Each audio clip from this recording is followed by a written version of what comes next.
प्यारे भैया बहन, आज हम लोग न्यू चैप्टर पढ़ेंगे जिसके प्रति आप लोगों की जिज्ञासा हमेशा बनी रही।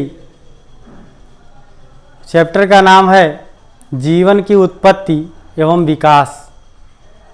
आज हम ये समझेंगे कि विकास क्या है और जीवन की उत्पत्ति कैसे हुई है। इसमें जो विकास एवोल्यूशन है, सतत परिवर्तनों की वह प्रक्रिया जिसमें जीव के अनुकूलनों, जटिलताओं, संरचना एवं क्रियात्मक विभिन्नताओं में वृद्धि को विकास कहते हैं।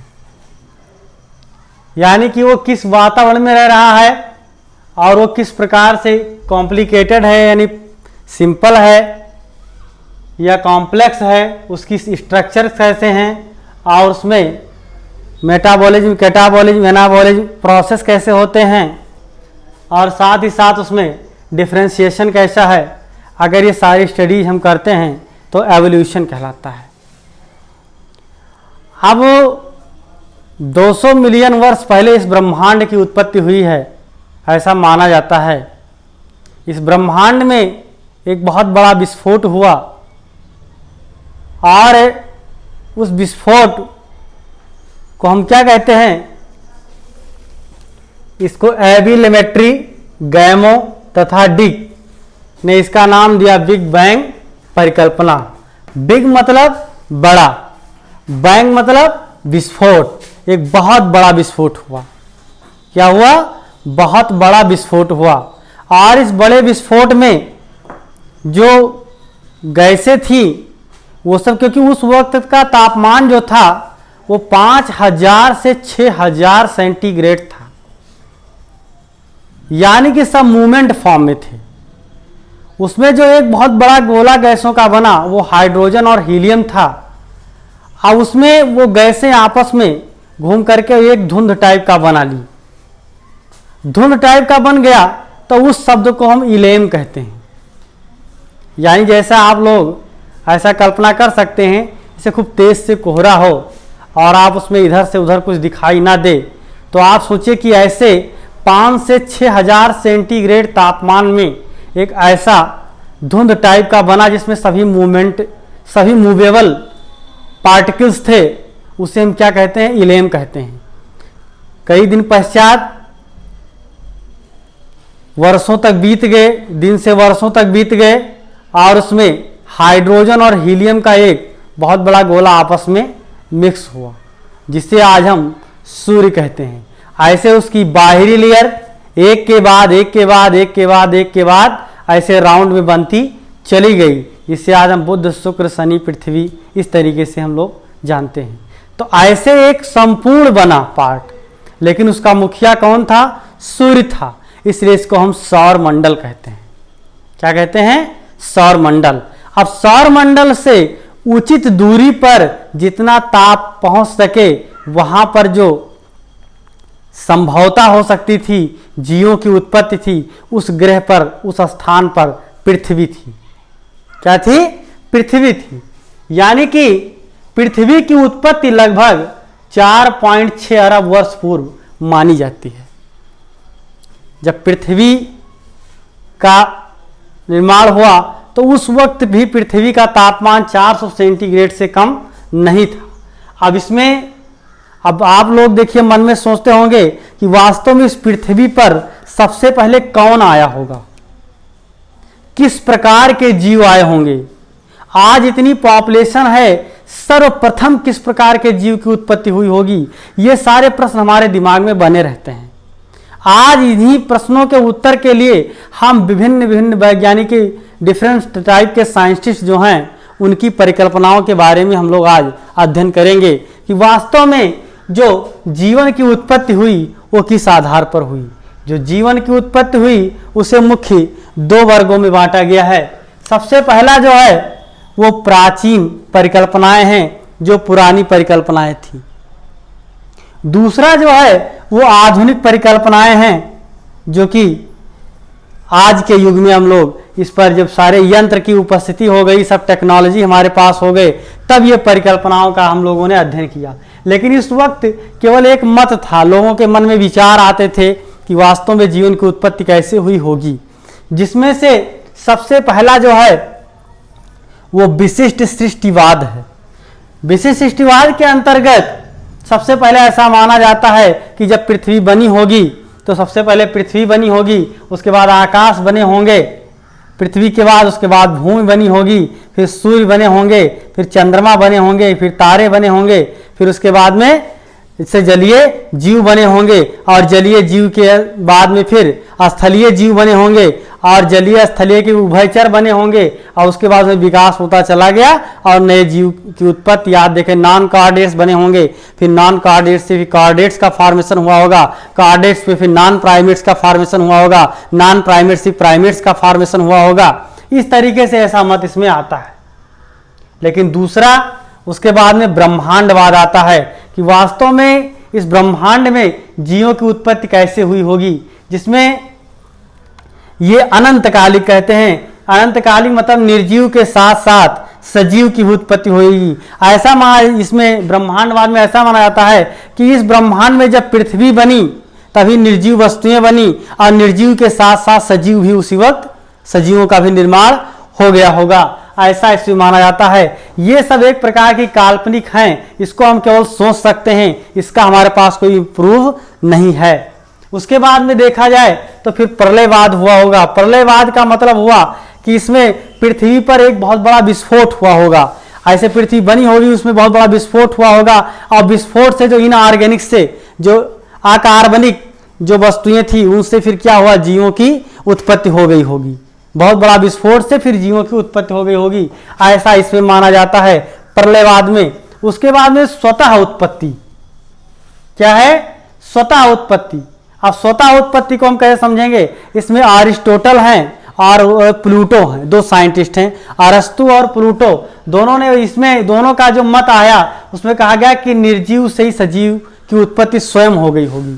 जब निर्जीव वस्तुएं इस पृथ्वी पर आई होंगी तो उनसे सजीवों का निर्माण स्वयं हो गया होगा, ऐसा माना जाता है। लेकिन इसमें भी विभिन्न वैज्ञानिकों ने स्वतः जीवन उत्पत्ति के बारे में वैज्ञानिकों ने अपने अपने मत दिए, जिसमें दो मत है इसमें देख, एक फ्रांसिस्को रेड्डी का प्रयोग है और दूसरा लुईस पास्चर का प्रयोग है।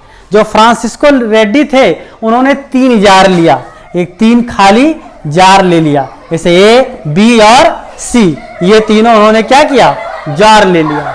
अब इसमें सबसे पहला जो है वो पहले जार का जो माउथ था वो खुला छोड़ दिया, क्या किया, खुला छोड़ दिया, और दूसरे जार का जो माउथ था उसमें क्या किया, मलमल के कपड़े से ढक दिया, और तीसरा क्या था, पार्चमेंट मेम्ब्रेन।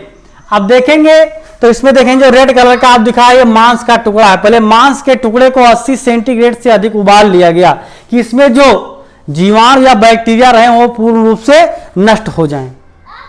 तो इन्होंने ऐसा माना कि ये जो जीवाणु है ये पूर्ण रूप से नष्ट हो जाएं, और इसके बाद में इस तीनों जार में टुकड़े को अलग अलग रख दिया। अब टुकड़े को रखने के बाद में एक जार का माउथ क्या किया, उन्होंने खुला छोड़ दिया।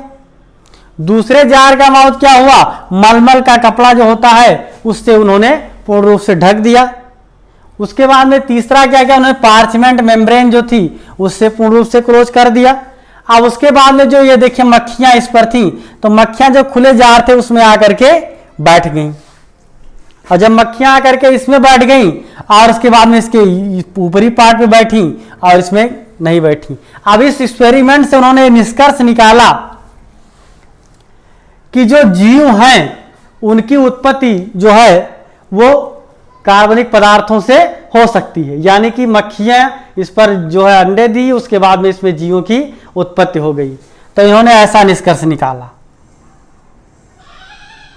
अब उसके बाद में दूसरा फ्रांसिस्को रेड्डी ने क्या किया, इसमें हंस के गर्दन के आकार की नलिका ऊपर लगा दी, यहां पर हंस के गर्दन की आकार की नलिका लगा दी, और उसके बाद में जो वायुमंडल था उसमें से जो जीव आते थे वो जैसे यस आकार की थी, बस इसी में क्या होते थे, चिपक जाते थे। तो स्वतः जीवाणु इसमें नहीं आ पाए, जीवाणु नहीं आ पाए तो यहाँ पर जो है जीवाणुओं की उत्पत्ति नहीं हो पाई। इससे निष्कर्ष निकाला इन्होंने लुईस पास्चर ने कि नहीं, जो जीवों की उत्पत्ति होती है वो कैसे होती, पूर्व स्थित जीवों से होती है। यानी कि इस इन्वायरमेंट में वो सूक्ष्म जीव हैं जिनकी उत्पत्ति हुई है, वो इस इन्वायरमेंट में सूक्ष्म जीव हैं। और कैसे इन्होंने से निकाला, जब इन नलिका को आधा तोड़ दिया तो सीधा वायु के संपर्क में नलिका हो गई, वायु के द्वारा इसमें जीव बाहर का इन्वायरमेंट की हवाएं आई और इसमें जीवों की उत्पत्ति हो गई। इससे इन्होंने स्पष्ट निकाला कि जो जीवों की उत्पत्ति होती है ये कैसे होती है, ये स्वतः होती है। जीवों की उत्पत्ति यानी ऐसे ही कंडीशन में जीवों की उत्पत्ति हो सकती है जो वायुमंडल से कनेक्ट हो, यानी उसमें स्वयं नहीं हो सकती। और यह जो ओपन था इसलिए इनके एक्सपेरिमेंट को इन्होंने जो है अपने आधार पर चेंज कर दिया। इसलिए इनका जो एक्सपेरिमेंट, इन्होंने एक शब्द का प्रयोग किया, अजीवात जीवोत्पत्ति सिद्धांत, मतलब पूर्व स्थित जीव ही जीवन की उत्पत्ति कर सकते हैं, अर्थात जो भी जीवन की उत्पत्ति हुई है वो पहले से ही उपस्थित थी।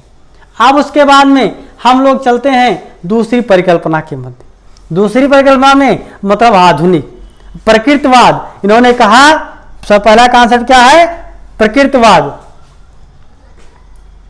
अब इसमें वातावरण की निरंतर जो है बदलती हुई परिस्थितियों से हुई। इन्होंने कहा कि पृथ्वी में जब यानी पृथ्वी का फॉर्मेशन हुआ, जब अर्थ बनी, तो उसमें जो इसका वातावरण एडाप्टेशन था, मतलब पर्यावरण वातावरण जो था, इसमें परिवर्तन होते चले गए। और जब परिवर्तन होते चले गए तो इसी से जो है जीवों की उत्पत्ति हो गई। बिना परिवर्तन के जीवों की उत्पत्ति नहीं हुई थी। ठीक है। दूसरा कॉन्सेप्ट था, ये बहुत अच्छा कॉन्सेप्ट है, इंपॉर्टेंट भी है ये, ओपेरिन का सिद्धांत। ओपेरिन के सिद्धांत में इन्होंने अपने मत प्रयोग किए। सबसे पहला परमाणु अवस्था। इन्होंने कहा कि पृथ्वी पर सबसे पहले परमाणु छोटे छोटे बने होंगे। ठीक है। परमाणु के बाद फिर सरल आकार्बनिक अणुओं का निर्माण हुआ होगा। सरल आकार्बनिक अणुओं के निर्माण के बाद प्रारंभिक कार्बनिक यौगिकों का निर्माण हुआ होगा या प्रारंभिक कार्बनिक यौगिक बने होंगे।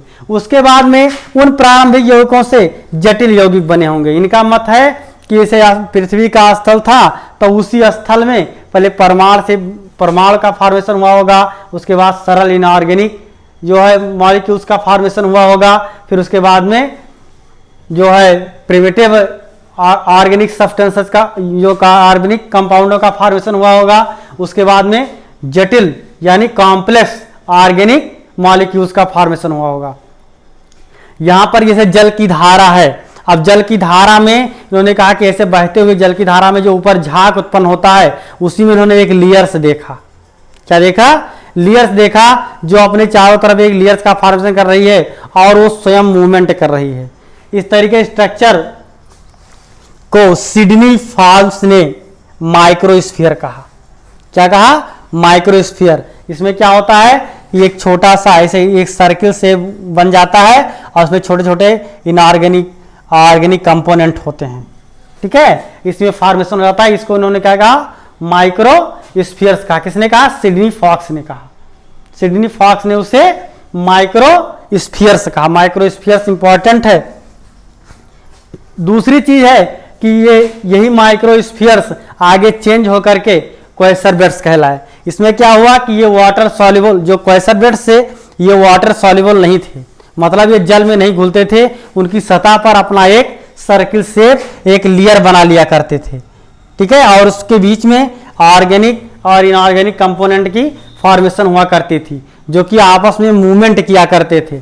जिसको सिडनी फॉक्स ने माइक्रोस्फीयर कहा था, उसी को ओपेरिन ने क्वेसर बेड्स कह दिया।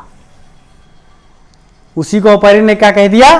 क्वेसर बेड्स कह दिया। क्वेसर बेड्स क्या है? जल की सतह पर insoluble in water in organic substances surrounding membrane is known as coacervates. उसको क्या कहते हैं? जैसे एक लेयर के अंदर ये घिरे होते हैं और ये जल में घुलनशील नहीं होते हैं, और इसी को उन्होंने क्या कहा? क्वेसर बेड्स कहा। उसके बाद में प्रोकैरियोटिक कोशिकाओं की उत्पत्ति, इसी में चेंजेस हुआ। उसके बाद में फिर देखा गया न्यूक्लियो प्रोटीन का निर्माण। न्यूक्लियो प्रोटीन के निर्माण में स्टेनले मिलर का एक्सपेरिमेंट आता है बोर्ड में। स्टेनले मिलर के एक्सपेरिमेंट, उन्होंने एक जार लिया था, उस जार में इन्होंने डिफरेंट टाइप के जैसे 1:2:1। उस वक्त ऑक्सीजन नहीं था, हाइड्रोजन, नाइट्रोजन, ठीक है, ये अमोनिया होती है, ठीक है, ये सारे कंपोनेंट उसमें थे। तो इसको लेकर के इन्होंने एक जार में उसके बाद में एक विस्फोट कराया। ये एक्सपेरिमेंट आपको हम बताएंगे। इस यानी कि विस्फोट कराने के बाद में 18 दिन बाद उन्होंने देखा, तो उसमें क्या दिखा इनको, 18 दिन उन्होंने देखा तो उसमें चेंजेबल दिखे।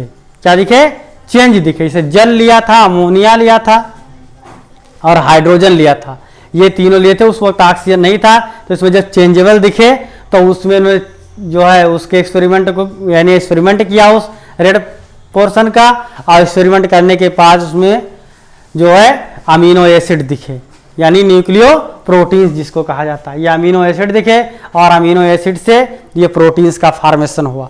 अर्थात इन्होंने इस तरीके से बताया कि ऐसा ही इन्वायरमेंट पहले रहा होगा, यानी स्टेनले मिलर का प्रयोग जो है ये मान्य रहा, आज तक भी हम लोग इसको पढ़ते हैं। उसके बाद में प्रोकैरियोटिक सेल्स का फॉर्मेशन हुआ, इसमें ऑर्गेल और हारोविच ने अपने एक्सपेरिमेंट प्रस्तुत किए। उसके बाद में वो अपना पोषण कैसे करने लगे, जो मूवेबल प्रोटीन सब्सटेंसेस के फॉर्मेशन से बने मॉलिक्यूल्स थे, उनके मूवमेंट कैसा हुआ, यानी उनका एवोल्यूशन होता चला गया। उसके बाद में जो प्रोकैरियोट सेल थी वो यूकैरियोटिक कोशिका की उत्पत्ति हुई, अर्थात लगभग आज से 1.5 अरब वर्ष पूर्व यूकैरियोटिक कोशिकाओं की उत्पत्ति हुई। अब यूकैरियोटिक कोशिकाओं के बाद उसके बाद में बहुत सारे एक्सपेरिमेंट हैं और उसमें चेंजेबल होते जाते हैं। उसके बाद में जीवों का विकास के क्रम आगे चलते चले जाते हैं। तो हम विश्वास करते हैं कि ये आप लोग व्यवस्थित एक रूपरेखा आपके दिमाग में आ गई होगी कि किस तरीके से यहाँ पृथ्वी की उत्पत्ति हुई, ब्रह्मांड से अन्य ग्रहों की उत्पत्ति हुई और पृथ्वी पर जीवों की उत्पत्ति हुई, जीवों पर अणुओं की, उसके बाद में फिर प्रोकैरियोटिक की, फिर उसके बाद में यूकैरियोटिक की। ठीक है, धन्यवाद।